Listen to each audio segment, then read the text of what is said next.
The champagne hit Maya Ellison's white blouse first. Then the laughter came, sharp and public.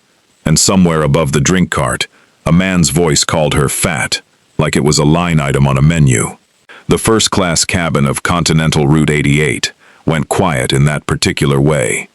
Airplanes go quiet, 30 pairs of eyes pretending to read magazines, while actually watching the man in seat 2A wipe his hand on a napkin, as if he'd touched something unclean.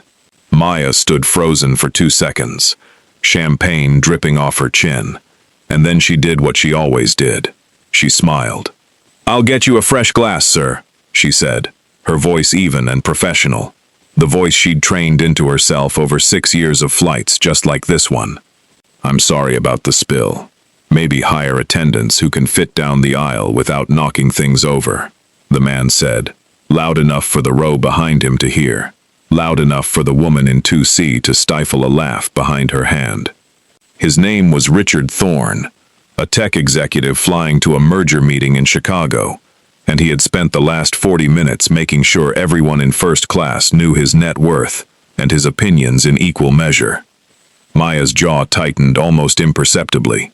She had absorbed comments like this for years, tucked below her ribs where they couldn't reach her voice. She was good at her job, better than good. She noticed things other people missed, remembered names after one introduction, could read a passenger's mood from the way they gripped an armrest. None of that mattered to men like Thorne, who saw a curvy woman in a uniform and decided, instantly, that she existed for his convenience and his amusement. "Of course, sir," she said, and turned toward the galley, and that was when she heard the second voice, apologize to her. The words came from seat 1A, low and quiet, but they landed in the cabin like a dropped glass. Maya turned. The man in 1A had barely spoken since boarding in New York 3 hours earlier, dressed in a charcoal suit with no tie, dark hair combed back, hands folded on the small table in front of him, like he was waiting for something. She'd noted his order, sparkling water, no ice, and the way he'd declined the meal without explanation. Nothing more. Thorne turned in his seat, half amused. "Excuse me? You heard me." The man in 1A didn't raise his voice. He didn't need to. Something underneath the words made the air feel colder, like a door had opened somewhere. "She apologized for something that was your fault. Now you apologize to her." Thorne laughed, thinner than his first laugh. "Buddy, I don't know who you think you are." "Damian Voss." He said it simply, without pride, the way other men might say their shoe size. Something in Thorne's face changed the instant he heard it, recognition dropping through him like a stone through water. The color left his cheeks in a way no first-class complaint ever had. He knew the name. Everyone who did business in 3 states knew the name, even if they'd never met the man behind it. "I didn't realize," Thorne started. "You don't need to realize anything. You need to apologize." Damian's eyes moved, finally, to Maya, and for a moment, she felt genuinely seen, not looked over, not looked past, but seen, the way you'd notice a person standing in a room, rather than furniture. "You've done nothing wrong," he said to her, and it wasn't sympathy. It was a statement of fact, delivered the way he might state a plane's distance from its destination. Thorne mumbled an apology that satisfied no one, least of all himself, and turned back around, suddenly very interested in his tray table. Maya stood there a moment longer than professional courtesy required, unsure what to do with the strange warmth spreading through her chest. "Thank you," she said quietly, "but you didn't have to do that." "I know." He picked up his water glass, and that was the end of it, as far as he was concerned. But Maya noticed, walking back toward the galley, that he watched her go. Not the way Thorne had watched her, cataloging her body for weaknesses to exploit. He watched her the way you'd watch something you were trying to memorize. She spent the rest of the flight avoiding seat 1A, partly out of professionalism, partly because she didn't trust what her face might do if she looked at him too long. She'd heard the name Voss whispered in hushed, careful tones by people who worked in finance, real estate, shipping, The kind of industries that touched darker things without ever using the word for them. She knew, vaguely, that the name belonged to danger. She hadn't expected danger to sound so calm, or to smell faintly of cedar and rain. When the plane landed in Chicago, Maya busied herself with the cabin checklist, refusing to watch him leave. It was only when she found the small white card tucked beneath his abandoned water glass that her hands went still. No name, no number, just 7 words, in a sharp, decisive hand. You handled that better than he deserved. She stood there, holding it long after the cabin had emptied, long after her supervisor called her name twice, and she didn't fully understand yet that the card in her hand was not a kindness. It was the first thread of something that would unravel her entire life, thread by thread, until nothing about it looked the way it once had. 3 days later, in a district of Chicago most tourists never saw, a man named Sal Marino sat across from Damian Voss and delivered the kind of news that made grown men reach for their weapons. Someone on the inside had leaked shipment routes to the Castellano family, and the woman flying that route, the one Damian had apparently taken an interest in, might be the only person who'd actually seen the courier make the drop. Damian said nothing for a long moment, turning his water glass slowly, the way he'd turned it on the plane. Then he said the words that would change Maya Ellison's life forever, and his own along with it. Find her. Bring her to me. Carefully. 11 days passed before Maya saw Damian Voss again, and in that time she almost convinced herself the card in her jacket pocket meant nothing, that a man like that handed out cryptic compliments to flight attendants the way other men handed out business cards. She told herself this, while running her thumb over the sharp edges of the paper, at least a dozen times a day, which should have told her something about how well the lie was working. She was 3 days off rotation, back in her cramped one-bedroom in Astoria, sorting through a stack of bills at her kitchen table, when the knock came. Not the buzzer, a knock, direct, at her actual apartment door, which meant someone had gotten past the building's locked entrance without her buzzing them in. Her stomach dropped, before her mind caught up with the reason. 2 men stood in her hallway. Neither smiled. The one in front, broad-shouldered with a scar through one eyebrow, held up both hands, palms out, in a gesture clearly meant to be reassuring, and which accomplished the opposite. Ms. Ellison, Mr. Voss would like a word. Nothing's going to happen to you. We just need you to come with us. I'm calling the police, Maya said, already reaching for her phone. You can, the man said, unbothered. But by the time they get here, you'll have more questions than answers, and Mr. Voss is the only one who can give you those answers safely. There are men looking for you right now who are considerably less polite than we are. Something in his flat sincerity made her pause. She thought of the card. You handled that better than he deserved. She thought of the way Damian Voss had looked at her, like she was a person and not a body arranged for inconvenience. Against every instinct that had kept her safe for 27 years, she grabbed her coat. The car ride took 40 minutes and ended at a townhouse in a part of the city she'd never had reason to visit. Damian was waiting in a study, lined with books that looked read rather than decorative, standing by a window with his hands in his pockets, and when she walked in, he turned like he'd been expecting her for exactly as long as it had taken to bring her. You could have called the airline, Maya said before he could speak. You could have sent flowers like a normal rich person with a crush. Instead, you sent 2 men to intimidate me in my own hallway. Something flickered across his face, not quite a smile. You think this is a crush? I don't know what this is. That's the problem. She crossed her arms, refusing to let the low lamplight soften what she'd come to say. So why don't you tell me what's actually happening, before I walk out that door and take my chances with whoever you're apparently more scared of than me? He studied her a long moment, the kind of look that made most people fidget. She held it, chin level. It occurred to him, watching her, that he'd expected fear. He'd gotten something else entirely. 3 weeks ago, he said, a shipment moving through a route your airline services was intercepted before it reached its destination. That doesn't happen without inside information. Someone flying that route saw something.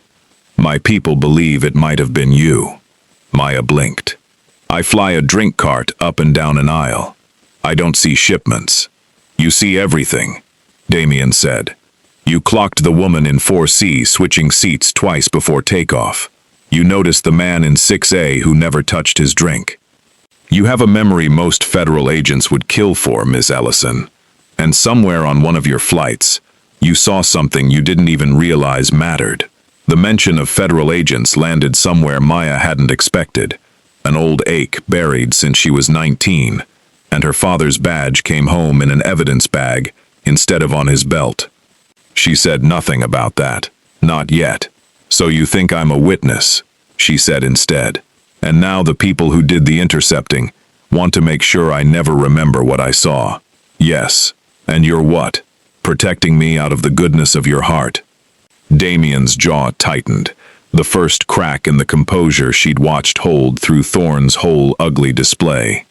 I don't have a reputation for goodness. I have a reputation for handling problems. You are, unfortunately, currently a problem, and I intend to handle it before someone else decides to handle you first. It should have frightened her more than it did. Instead, the bluntness, the refusal to dress the danger up as anything softer, made her trust him slightly more than she wanted to. Fine, she said. Tell me what I supposedly saw. Damian pulled a folder from his desk and slid 2 photographs across the surface. Maya looked down, and her breath caught before her mind fully processed why. The second photograph, a grainy security still from an airport tarmac, showed a woman in a courier's uniform accepting a package from a man in a gray coat, her face angled away, half lost in shadow.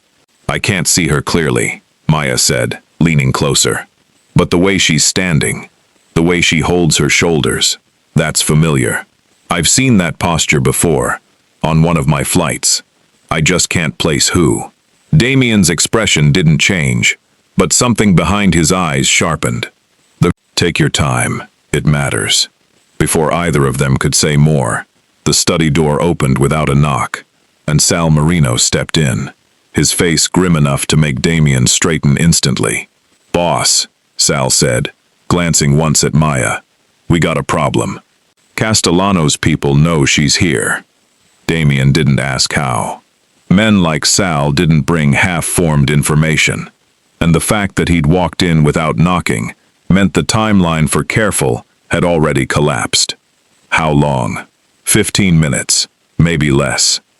Someone made the car when it pulled up. Sal glanced at Maya, something like apology in his eyes. They know she's the one from the tarmac footage. If Castellano's people reach her before we move her, she's not a witness anymore.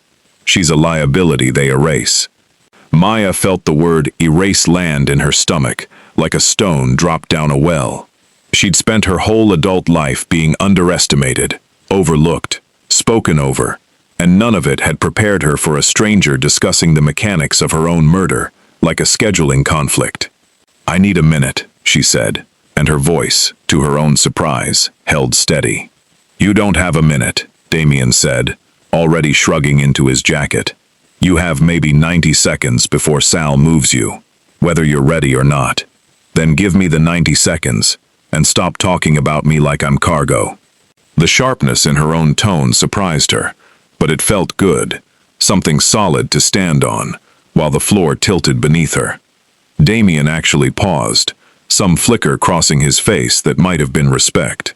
Fine, he said. 90 seconds. Then we move. They didn't drive far, just 3 buildings over to a nondescript brownstone Damian owned under a name that wasn't his, furnished sparsely, clearly meant for exactly this kind of emergency. Sal posted 2 men outside. Damian paced the front room like a man working through a chess problem with pieces he couldn't afford to lose. Maya sat on the edge of a leather couch, hands folded tightly in her lap, and pulled the photograph back up in her mind, turning the woman's posture over and over, until it clicked into place with a small, cold shock. The photograph, she said. I know her. That's Elena. Elena Rossi. She's been on 3 of my flights. Damian went very still. That's my fiancée. The word landed between them like something breaking. Maya watched his face, waiting for denial, but none came. You said your fiancé, she said slowly, is involved with people who want me dead. I said, Elena appeared in a photograph accepting a package from someone I don't recognize. I haven't confirmed what that means. You don't believe that's innocent. I can see it on your face.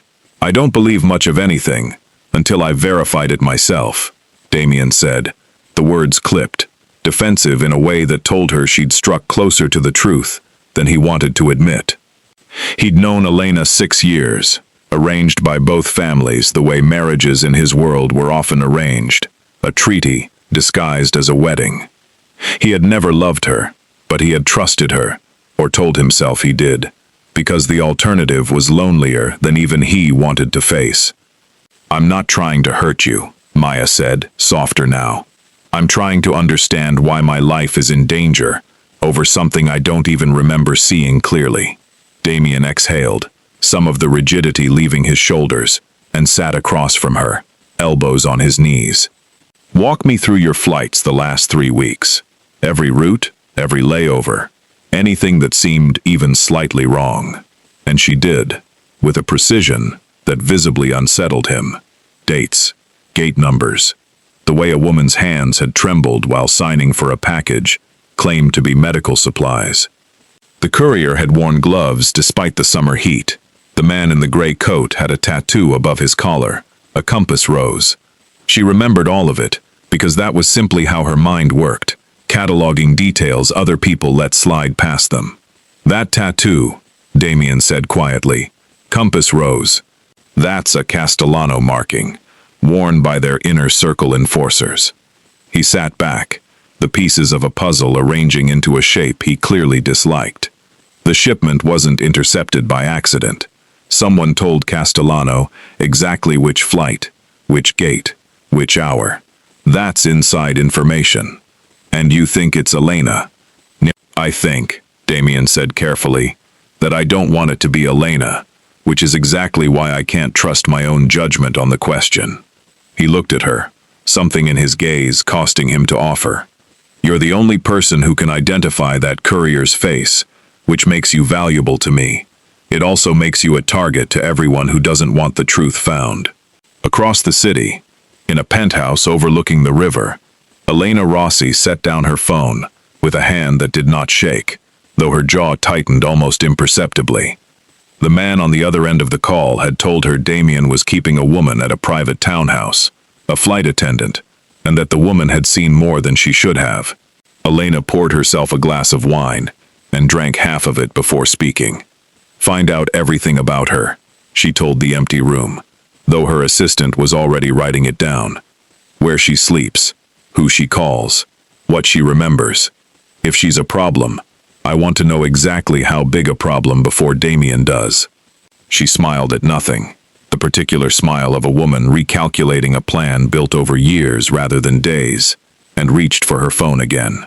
Back at the brownstone, Damian noticed something in Maya's expression shift, some private thought crossing behind her eyes. What is it? Nothing, she said. Just wondering how long it takes for someone like Elena to realize I'm a problem worth solving.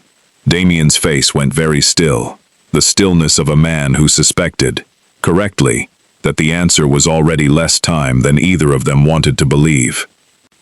Morning came through the safe house's heavy curtains in thin gray lines, and Maya woke to the smell of coffee she hadn't made and the low murmur of voices downstairs, one of them Damian's, clipped and urgent enough to pull her out of bed before she'd fully processed being awake. She found him in the kitchen, sleeves rolled to his forearms, a laptop open, displaying grainy security footage paused mid-frame.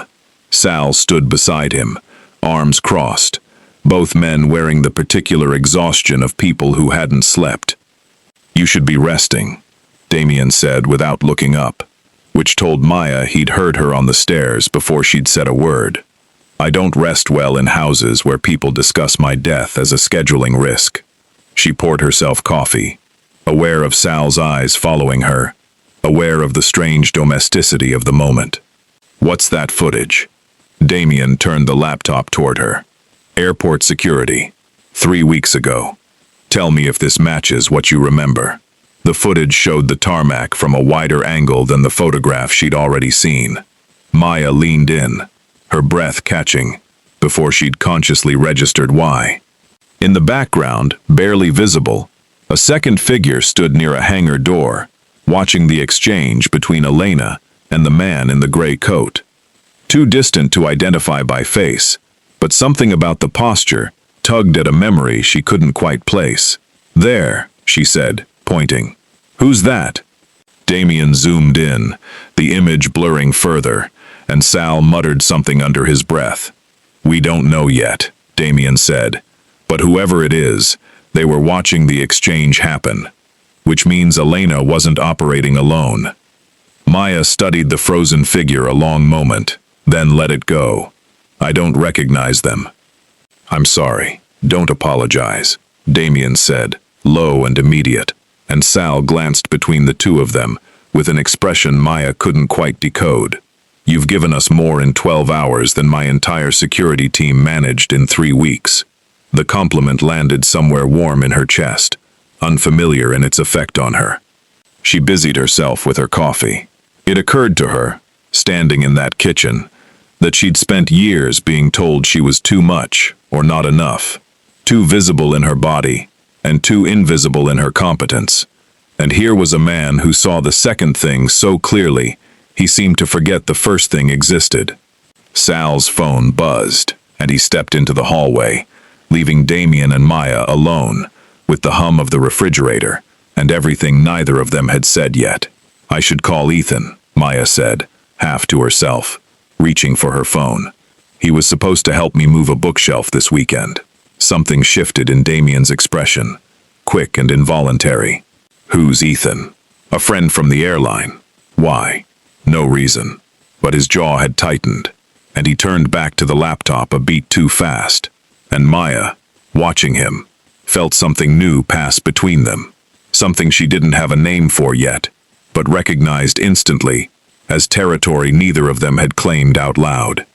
You can't call anyone, Damian said, more evenly now, though the edge hadn't fully left his voice. Not until I know this house is clean. Wasn't it about something else? Maya asked, something almost amused pulling at the corner of her mouth despite everything. Damian didn't answer, which was, in its own way, an answer. Can I ask you something? Maya said instead, letting it go. And you actually answer honestly. Damian closed the laptop, giving her his full attention. Ask. Why do you actually care whether I live or die? I'm a flight attendant you met once, over a spilled drink. You could have handled this from a distance. Instead, you brought me into your house, into your kitchen. Why? For a long moment he didn't answer. Because you stood there with champagne running down your blouse and a room full of people laughing at you.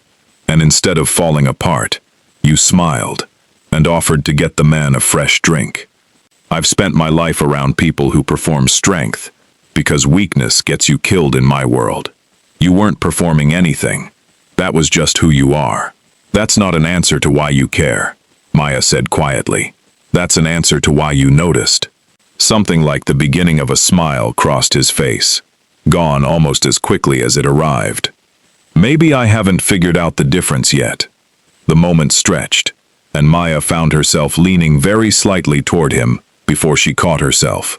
Before the part of her that had survived 27 years of being careful reasserted control. She stepped back, putting her mug between them like a small, insufficient shield. My sister will worry if I don't check in, she said instead. She's a person who loves me and doesn't know why I disappeared. You don't get to erase my whole life because it's inconvenient to your investigation. I'm trying to keep you alive. I know that. But you're also treating me like an asset instead of a person. And I need you to understand. There's a difference. Because I've spent my whole life being one and not the other. And I'm not doing it again. Not even for you. The words landed harder than she'd intended, and she watched something crack open briefly behind his careful composure. Something that looked almost like recognition. You can write her a letter, he said finally, quieter now. Sal will make sure it reaches her through a channel that can't be traced. That's the best I can offer right now. I need you to trust that it's not because I don't see you as a person, Maya. It's because I've already lost people I loved to carelessness, and I refuse to lose another. The admission hung in the air, unexpected and unguarded. She didn't push further. Some doors, she understood, needed to be opened slowly, or not at all. Sal returned from the hallway, his expression grim enough to pull both their attention immediately. Boss, Elena's been asking around about Maya. Called 3 people this morning, trying to find out where she's staying. The kitchen went very quiet. She knows Maya exists, Damian said slowly. She knows Maya exists, Sal confirmed. And she specifically asked about the woman from the champagne flight. Used those exact words. His eyes flicked to Maya, then back to Damian.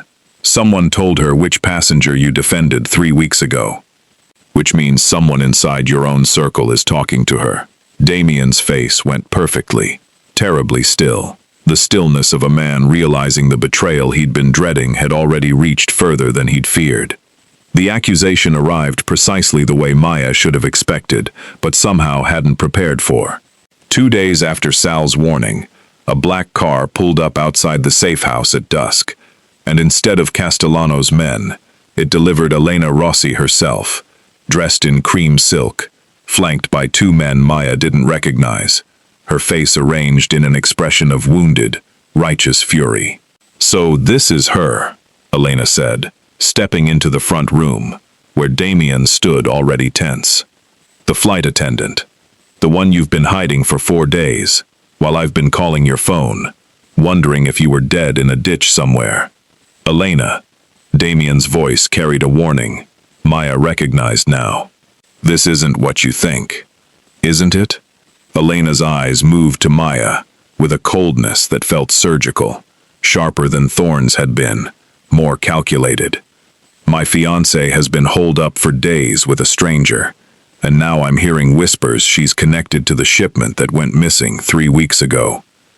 I'm also hearing she was seen at the airport that day, near the exact hangar where your shipment disappeared. The words landed like a slap. Maya felt the room's temperature shift as the narrative Elena was constructing settled over it like a fog. That's not what happened, Maya said, steady despite the fear climbing her throat. I saw the exchange. I didn't participate in it. There's a difference. Is there? Elena's smile carried no warmth. You seem awfully well informed for a flight attendant who serves champagne. Maya felt the old familiar sting of being made smaller, but underneath it, something steadier held firm. I remember faces, because that's how my mind works. It's not a crime to have a good memory, Ms. Rossi. It might be a problem for whoever actually orchestrated that handoff, since I remember their face too. Something flickered across Elena's expression, gone too fast to name, but Damian caught it. Enough, he said. Elena, if you have evidence connecting Maya to this, present it. I have witnesses who saw her near the hangar, in a uniform that wasn't hers, talking to one of Castellano's men. I have a photograph. She held up her phone, and Maya's stomach dropped at the image, herself, unmistakably, in a courier's jacket, speaking with a man whose face was turned away. That's not me, Maya said, but doubt crept into her own voice, because the woman in the photograph had the same build, the same dark hair pulled back. The photograph says otherwise, Elena said, turning to Damian with practiced sorrow. I know you want to believe her, but I love you, and I won't stand by while you let some woman manipulate you into risking everything we've built. Damian said nothing for a long, terrible moment, his eyes moving between the photograph and Maya's face. Maya felt something inside her go very quiet and still. She would not beg. She never had. And she wouldn't start now. I need to see that photograph properly. Damian said finally. Send it to Sal. We'll verify the timestamp, the location, everything. You're going to investigate a photograph instead of trusting the woman you're engaged to. Elena's voice cracked with something that might have been real hurt or practiced performance. I trust facts, Damian said, and both women went still. Not accusations. Until I have those, I'm not making a decision that could get an innocent woman killed or let a guilty one walk free. Elena's face hardened for a fraction of a second before rearranging into hurt fiancé. Fine. Verify it. But ask yourself why a flight attendant with a spotless record suddenly has men trying to kill her over a shipment she barely noticed. She left as abruptly as she'd arrived. The room exhaled once the door closed. Maya stood still, arms wrapped around herself, waiting for Damian to say something that would tell her which way this was going to break. I need you to leave, Damian said quietly, not looking at her. The words hit harder than Elena's accusations had. You believe her.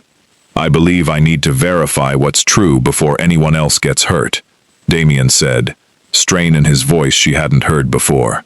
That photograph is either fabricated or real, and until I know which, I can't have you in my house. I can't risk that you're what she says, and I can't risk keeping you here puts you in more danger if she's telling even part of the truth. So you're choosing caution over me. I'm choosing to find the truth, which is the only thing I owe both of you right now. Maya nodded slowly, gathering her small bag of belongings, refusing to let her hands shake. You told me once, I handled Richard Thorne better than he deserved. I'm going to handle this better than you deserve too, Damian. But don't expect me to wait around while you decide whether I'm worth believing. She walked out without looking back. Sal, watching from the doorway, glanced at Damian with concern instead of judgment. Boss, you sure about this? No, Damian said quietly, watching her disappear down the street. Get me everything on that photograph. Timestamps, metadata, whoever took it. I want the truth before the night's over. 3 hours later, alone in a motel room paid for in cash, under a name that wasn't hers, Maya sat on the edge of a stiff mattress and finally let herself cry, not from fear, but from the exhaustion of being disbelieved by someone she'd foolishly hoped might be different. Her phone buzzed on the nightstand. The number was unfamiliar, but the voice was not. Ms. Ellison, Sal said, low and urgent. Don't go anywhere. That photograph. The metadata's wrong. It was taken 2 weeks earlier, in a different city. Someone built a fake trail to frame you, and boss thinks he knows who helped her do it. 3 hours earlier, alone in a motel room paid for in cash, under a name that wasn't hers, Maya had sat on the edge of a stiff mattress and finally let herself cry, not from fear, but from the exhaustion of being disbelieved by someone she'd foolishly hoped might be different.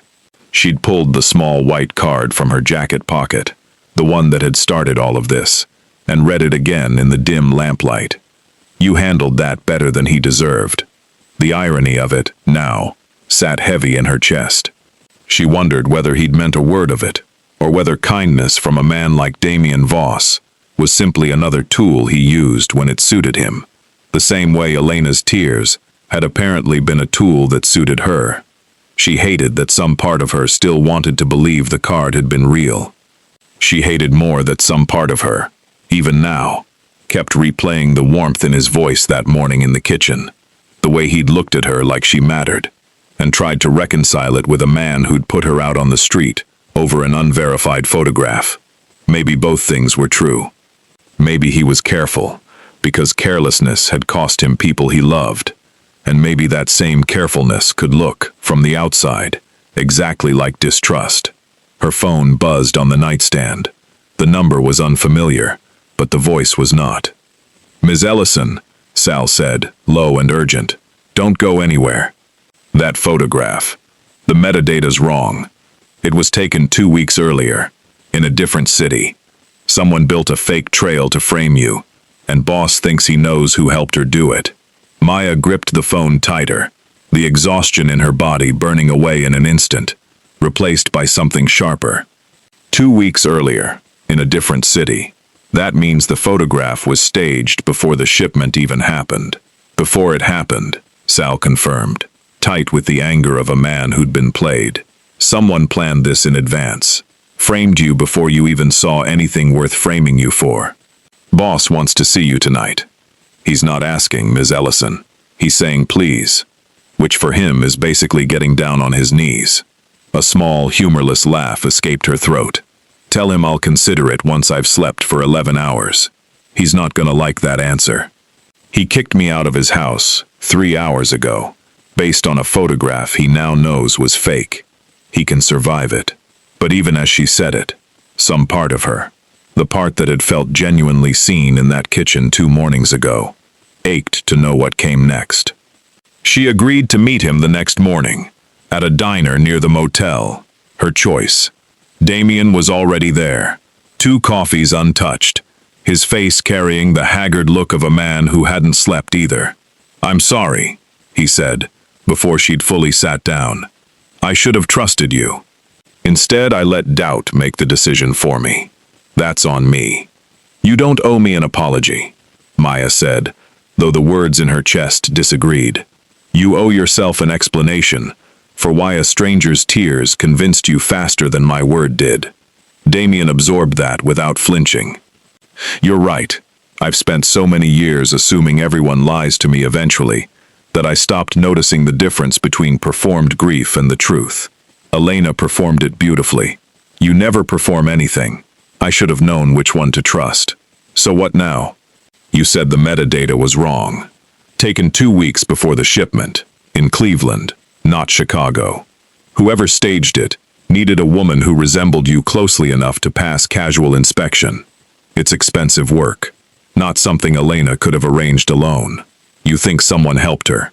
I think someone inside my own organization has been feeding her information for a long time and helped stage this photograph to make sure I'd distrust you long enough for Castellano's people to finish what they started." Maya turned this over, and something surfaced from days earlier, the blurred figure near the hangar in the footage. That person watching the exchange. What if they're the same one who helped stage the photograph? What if they're not just watching? They're coordinating. Damian went very still. Sal's been running facial recognition on that footage for 4 days, with nothing conclusive. But if you're right, that's not just an inside leak. That's someone who's been planning this longer than 3 weeks. Someone who wanted the shipment intercepted, Maya said slowly, and wanted me blamed for it, and wanted your relationship with Elena damaged enough that you'd turn on one of us. Either way, you'd be distracted, fighting a war on 2 fronts. That's someone who understands exactly how to dismantle me from the inside. His eyes met hers. There's only a handful of people who understand me that well, Maya. I don't like where that list is taking me. Her phone buzzed on the table. She glanced down, expecting her sister, and found a text from an unknown number instead. "We know where."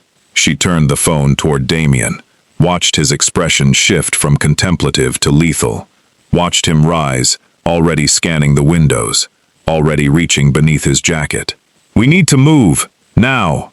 They made it 3 steps before the first shot shattered the diner's front window. Damian's arm closed around her, pulling her down behind the counter, with a speed that spoke of years of practice she hadn't wanted to imagine him needing. Screams erupted around them, and his voice, low against her ear, cut through the chaos. "Stay down. Stay with me. I need you to trust me right now, more than you've ever trusted anyone." "I don't have much choice," Maya said, her heart hammering, and despite the terror, some stubborn part of her held on, refused to become the frightened thing the world had always expected a woman like her to become under pressure. A second shot rang out, closer. Damian pulled a weapon from his jacket with the smooth, terrible efficiency of a man who'd done this before. "Sal's 2 minutes out. We just need to survive 2 minutes. And if we don't?" His eyes found hers in the chaos. "Then I go down protecting the one person in this mess who's never once lied to me. And honestly, Maya, there are worse ways to go." The diner's back door exploded inward, and 3 of Castellano's men poured through it, weapons raised, and Maya understood, with sudden clarity, that surviving the next 2 minutes was going to require more than hiding behind a counter. Time slowed the way it does only in moments of genuine mortal danger, every sound sharpening, the click of a safety releasing, the scrape of a boot against broken glass. Damian moved first, rising just enough to fire 2 shots that dropped the nearest gunman before he'd cleared the doorway. Maya, flat against the sticky floor, grabbed a fallen busboy's cart and shoved it into the path of the second gunman, buying Damian the half-second he needed to put him down as well. The third man hesitated just long enough for the front door to burst open and Sal to come through with 2 of his own men, and the exchange of gunfire that followed lasted less than 30 seconds but felt, to Maya, like the longest half-minute of her life. When it ended, 2 of Castellano's men lay motionless near the counter, and the third had fled through the shattered window, gone before anyone could stop him. Damian was at her side instantly, hands moving over her shoulders, checking for injury with a frantic thoroughness that betrayed exactly how much composure he'd been holding by force of will. "Are you hit? Maya, look at me. Are you hit anywhere?" "I'm fine," she managed, though her hands were shaking now that the danger had passed.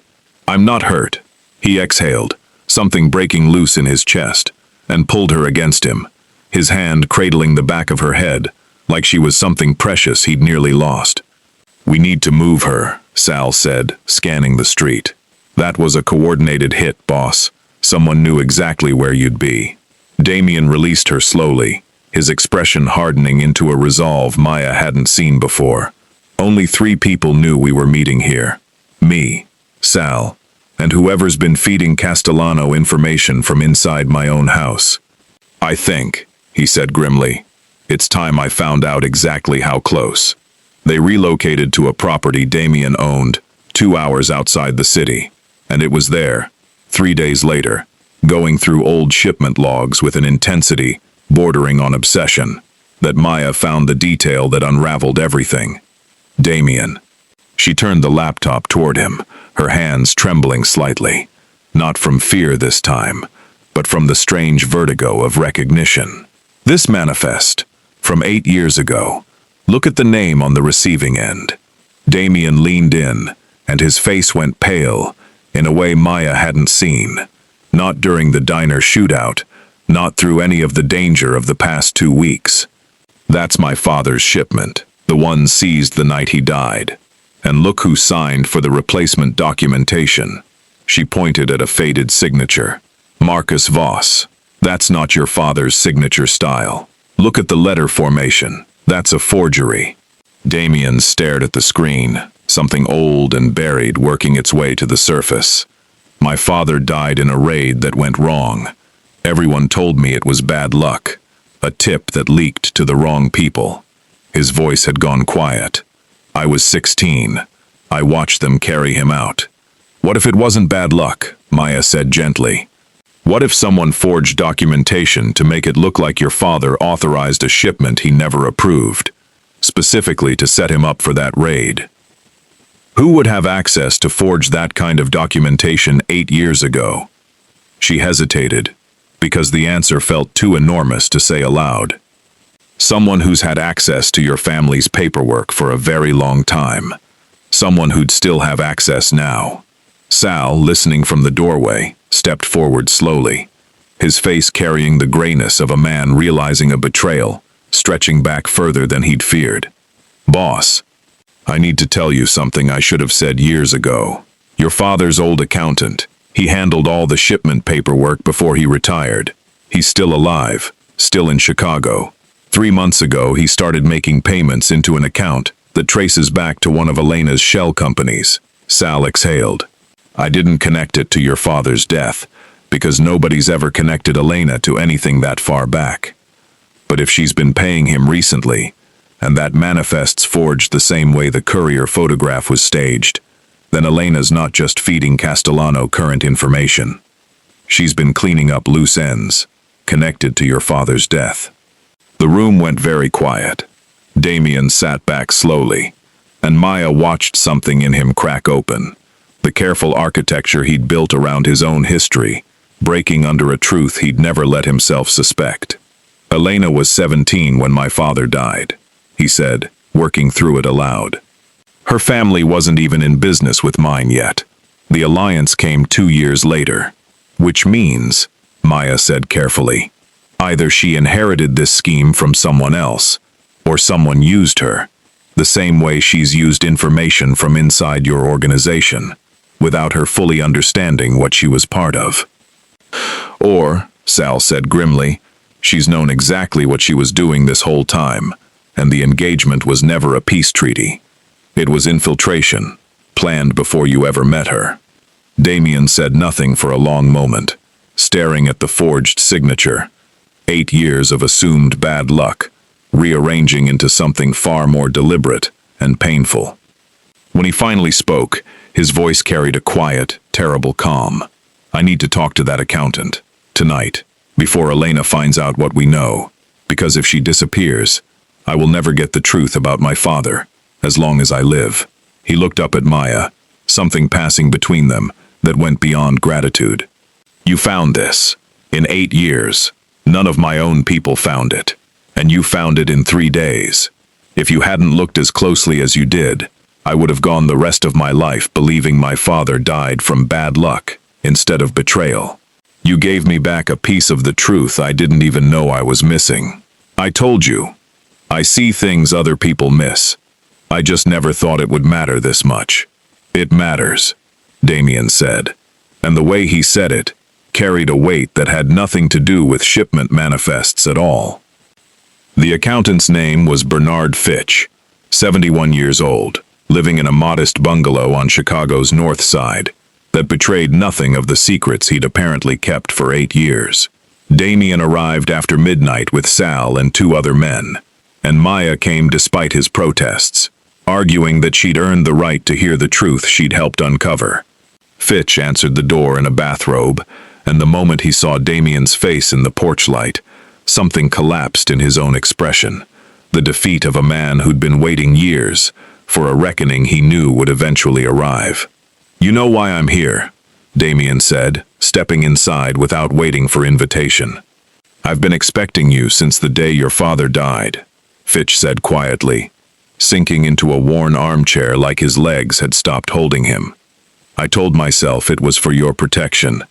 I told myself a lot of things. Tell me the truth now, and maybe some of what you told yourself starts to matter. Fitch's hands trembled as he reached for a glass of water. Maya watched Damian hold himself perfectly still, containing a fury she could feel radiating off him without a single raised word. Your father found out something he wasn't supposed to find out, Fitch said finally, about the family's arrangement with the Rosses, long before Elena was born. Your grandfather made a deal decades ago, territory in exchange for silence, about something the Rosses did that would have destroyed both families. Your father discovered proof of it right before he died. He was going to expose it, dissolve the arrangement, protect you from ever being tied to it. What was the arrangement? They didn't just ally with yours through business, Damian. Decades ago, they helped cover up a killing your grandfather ordered, a rival who threatened to go to the federal government. In exchange, your family agreed to a future alliance, a marriage between the 2 houses, whenever the timing served both families best. Elena was promised to whoever headed the Voss family by the time she came of age. It was never a courtship. It was collateral, decided before either of you were born. Maya felt the air go out of the room. My father was killed, Damian said slowly, because he tried to end an arrangement that turned his own son into a bargaining chip. The Rosses couldn't let him expose it, so someone tipped off the raid that night, and I was paid, years later, to make sure the paperwork trail never led back to the truth. I forged the documents to protect the arrangement, Damian, not to hurt you. You protected the people who murdered my father, Damian said, his voice gone dangerously quiet. Before Fitch could answer, Sal's phone erupted with an urgent call, and his face drained of color. Boss, it's Marco. He's been shot. He's the one who's been feeding us intel on Elena's movements, and someone found out. He's at the warehouse on Delancey, bleeding out. Says he has proof of everything Elena's been doing, but he needs help now." Damian was moving before Sal finished the sentence. The warehouse smelled of blood and motor oil, and Marco lay propped against a stack of crates, a hand pressed uselessly against his side. "Boss," Marco managed, as Damian dropped to his knees beside him. "Elena knows we've been onto her. She's finishing it tonight, meeting Castellano himself, sealing the alliance, handing over everything, your roots, your safe houses, in exchange for protection when this comes out." "Where?" "The old pier. Warehouse 14, midnight." His breathing had gone shallow, wet. "I'm sorry. I should have told you sooner. I just needed proof first. And now—" "You did good, Marco," Damian said, gripping his shoulder with a gentleness that contradicted everything Maya had watched him do in the diner. "Stay with me. Help is coming." But Maya watched Marco's eyes flutter, watched the particular stillness settle over his features that she recognized, with a lurch of grief, from her own father's photograph. Sal checked for a pulse and shook his head slowly, his composure cracking for the first time since Maya had met him.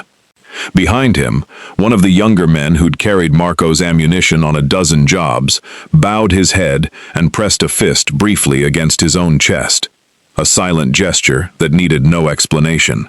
And Maya understood, watching it, that whatever else this organization was, Marco had been one of their own, and his death would not go unmarked or unanswered. Damian knelt there a long moment, and Maya watched something in him go cold and final, the last thread of hesitation about Elena burning away entirely. When he stood, his face carried none of the warmth from quiet kitchen mornings. What remained was harder, grief transformed entirely into purpose. "Midnight," he said, checking his watch. 11:15. "Sal, get everyone we have. We're going to the pier."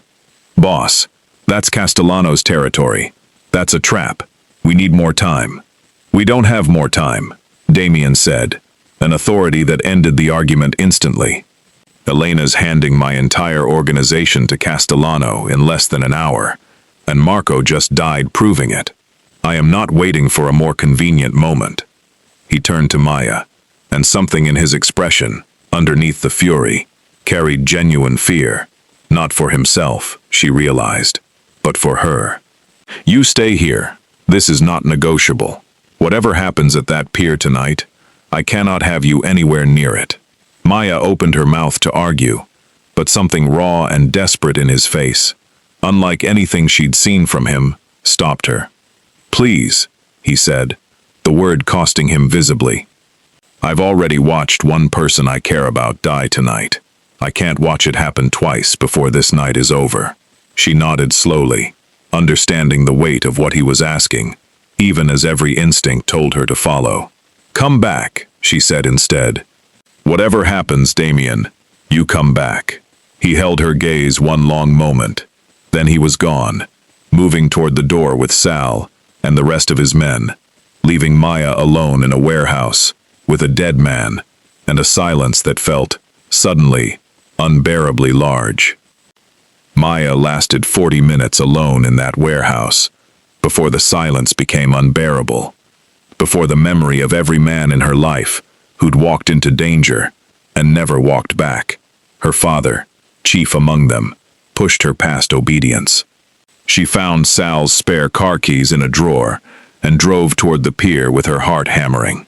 No plan beyond the certainty she could not sit still while Damian faced whatever waited for him. Warehouse 14 sat at the end of a long, rust-eaten pier, its windows glowing faintly against the dark water. Maya parked well back, creeping close enough to see through a gap in the loading dock doors. Inside, Elena stood beside a silver-haired man Maya recognized instantly from Damian's files, unmistakably Castellano, and arranged around them stood a dozen armed men, far more than Damian and Sal had brought.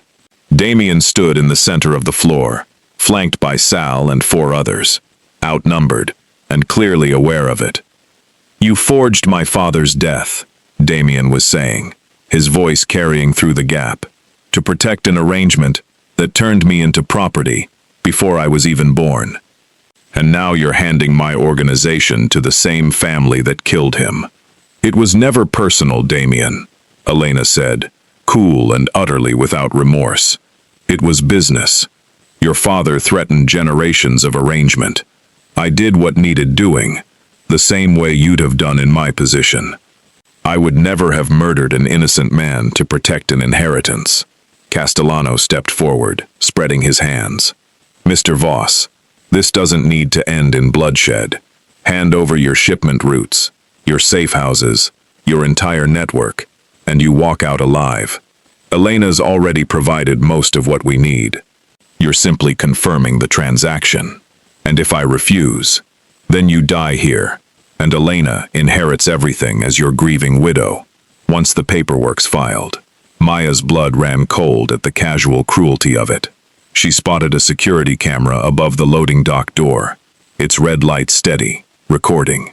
An idea formed with the same swift clarity that had always defined her mind. She pulled out her phone and dialed the one number Damian had given her for genuine emergencies, a federal contact who owed him a debt. "This is Maya Ellison," she whispered urgently, "calling on behalf of Damian Voss, Warehouse 14, the old pier. Active hostage situation. Evidence of a homicide conspiracy, tied to a raid 8 years ago.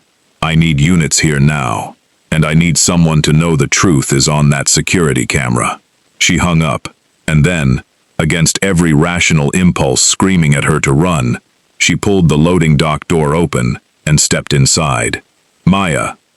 Damian's voice cracked with fear she'd never heard from him. "You need to leave. Now." "I'm not leaving," Maya said, her voice carrying clearly despite her trembling. "Because Elena's forgetting something. That photograph she used to frame me. I had it authenticated. The metadata proves it was taken 2 weeks before the shipment, in a different city. You didn't just frame an innocent woman, Elena. You left a paper trail proving premeditation, and I've already sent that evidence to a federal contact on his way here right now." Elena's composed expression cracked, genuine alarm flickering through. "You're bluffing. Check your phone." As if summoned, Elena's phone buzzed, and the color drained from her face. Castellano took a step back, recalculating the odds of the night ending in his favor. "She's lying," Elena said, but her voice had lost its certainty. "I don't need to save myself," Maya said, stepping closer despite Damian's frantic whisper for her to stay back. "Because I've never lied about anything here. You have, from the beginning, and there's a federal agent en route, with enough evidence to connect you to Marco's murder tonight, and to a conspiracy, stretching back 8 years, to a man who died trying to protect his son, from exactly the kind of person you turned out to be." The warehouse fell into a suspended silence, broken by distant sirens rising on the night air, still far off but growing closer. Castellano's men exchanged uneasy glances, weapons lowering as their leader recalculated. "This isn't over," Castellano said, backing toward a side exit, his men following in a hasty retreat. "Elena, you're on your own with this. Wait." Elena's composure shattered as she watched her protection evaporate. She turned to Damian, something desperate crossing her face. "Damian, please, this was never about you." "It was always about me," Damian said quietly. "My entire life was a transaction to you. My father's death, our engagement. Every moment we spent together was a performance calculated to protect an arrangement I never consented to." The sirens grew louder. Elena's eyes darted toward exits that no longer existed. When federal agents poured through the doors moments later, weapons raised, she offered no resistance, her carefully constructed world finally collapsing around her. In the chaos, Sal and his men melting into the shadows that kept them outside official scrutiny, Damian crossed the floor to where Maya stood, her legs giving out beneath the weight of everything she'd done. He caught her before she fell, his arms closing around her with a desperate, unguarded need. "You could have died," he said against her hair, his voice ragged. "Walking in here, unarmed, against Castellano's men. I couldn't sit in that warehouse and wonder if you were coming back," Maya said, her own voice breaking. "Not after finally finding someone who sees me as more than a body, to be laughed at or overlooked. I couldn't lose that without trying to protect it." Damian pulled back to look at her, his eyes carrying an intensity that stole her breath. "You saved my life. You saved everything." His hand cupped her face, gentle in a way that contradicted every violent thing she'd watched him do that hour. "I spent 8 years believing love was a weakness that got people killed. Tonight you walked into a warehouse full of armed men to save someone you'd known 2 weeks, and I have never seen anything less weak in my life." A federal agent approached briefly, confirmed Elena was in custody, and left them to the wreckage, and the sirens, and each other. Maya thought of her father, of the badge that came home in an evidence bag, of a career abandoned before grief rerouted her toward airplane aisles and drink carts, and something in her, quietly, began to imagine a different future. Damian watched her go still with that thought, something shifting behind his eyes, and as the warehouse emptied around them, he took her hand, and neither of them let go. 6 weeks passed before Maya truly believed the danger had ended.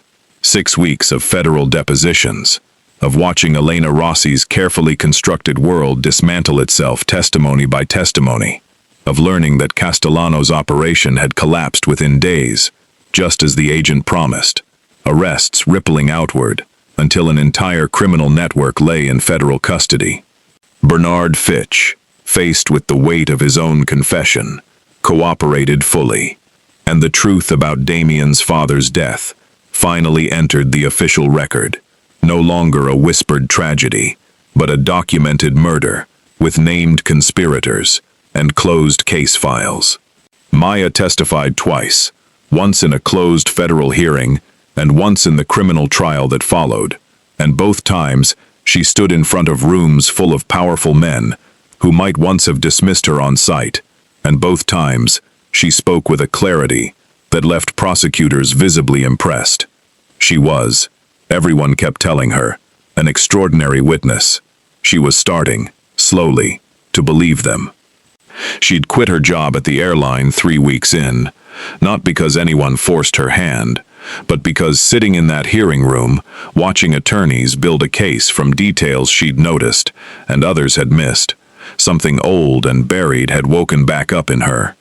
The dream she'd abandoned at 19, when her father's death made the world feel too dangerous to study its darker corners professionally.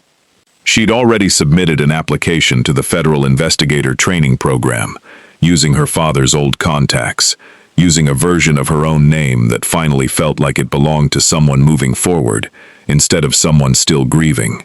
Damian had not tried to talk her out of it, which surprised her more than she expected. Sitting on the balcony of the brownstone, he'd finally, fully opened to her. He'd simply nodded and said, "Your father would be proud of you." And the simplicity of it told her more about how far he'd come than any grand declaration could have. The organization itself had changed too. With Elena's betrayal exposed and Castellano's network dismantled, Damian had spent the 6 weeks quietly restructuring, distancing legitimate business interests from the darker corners of his father's old empire. A process Sal privately told Maya he'd been pushing for years without success, until grief and near catastrophe finally cracked Damian open to building something different than what he'd inherited. "He's not the same man who walked onto that plane," Sal told her one evening, watching Damian across the room, laughing quietly at something one of his men had said, an easiness in his shoulders that hadn't existed in the tense figure from seat 1A. "I've known him 15 years, Ms. Ellison. I've never seen him laugh like that." "Maya," she corrected gently. "I think we're past formalities." Sal smiled, the expression sitting unfamiliar on his usually grave face. "Maya, then, whatever you did to him, keep doing it." The dinner that evening, small and quiet, had been organized to mark the formal closing of the federal case. And it was there, after toasts to Marco's memory and to justice finally served 8 years overdue, that Damian rose and asked the room, quietly, to give them a moment alone. He led her onto the balcony, where she'd told him about her application weeks earlier. The city spread out below in a wash of light, and he was quiet a long moment. The particular quiet Maya had learned meant he was choosing words carefully. "I spent my whole life believing love was a liability," he said finally. "That caring about someone gave the world a weapon to use against you. My father died because he cared enough about the truth to risk everything for it. I decided, at 16, I would never be that vulnerable again. And then you spilled champagne down your blouse on a flight to Chicago, and smiled instead of falling apart, and somehow dismantled 8 years of careful armor in the space of about 11 days. I didn't mean to dismantle anything," Maya said softly. "I was just being myself." "I know. That's exactly the problem. You never had to try. You walked into a warehouse full of armed men because you refused to sit still while someone you cared about was in danger, without a moment's hesitation about whether you were good enough to matter in that room. I have never known anyone less afraid of their own worth than you, and I've spent my adult life surrounded by people terrified of exactly that question." He reached into his jacket, and Maya's breath caught as he produced a small velvet box, his hands trembling slightly for the first time since she'd known him. "I'm not offering you an arrangement," he said, opening it to reveal a ring, simple in its elegance, nothing like the ostentatious jewelry she might have expected. "I'm not offering a transaction, or protection, or an alliance between families. I'm asking you, because for the first time in my life I want something entirely, because it makes me happy, not because it makes me safer or stronger. I want you, not the witness, not the woman who saved my life twice over. Just you, exactly as you are." Maya felt tears rise, unbidden, and found herself laughing through them. "You know, Richard Thorne spilled champagne on me and called me an inconvenience, and somehow that's the reason I ended up here, on this balcony, with you asking me this. Should I send him a thank you card?" Damian asked, the ghost of a smile breaking through his composure. "Absolutely not," Maya said, laughing properly now. "But yes, Damian. Yes, I'll marry you." He slid the ring onto her finger, with hands that had stopped a bullet's path without hesitation, just weeks earlier, and now trembled at something far gentler. And when he kissed her, the city lights spread out below like scattered stars. Maya understood, fully, that the story she'd been living for 27 years, the one where she waited quietly to be seen, had finally, irrevocably ended.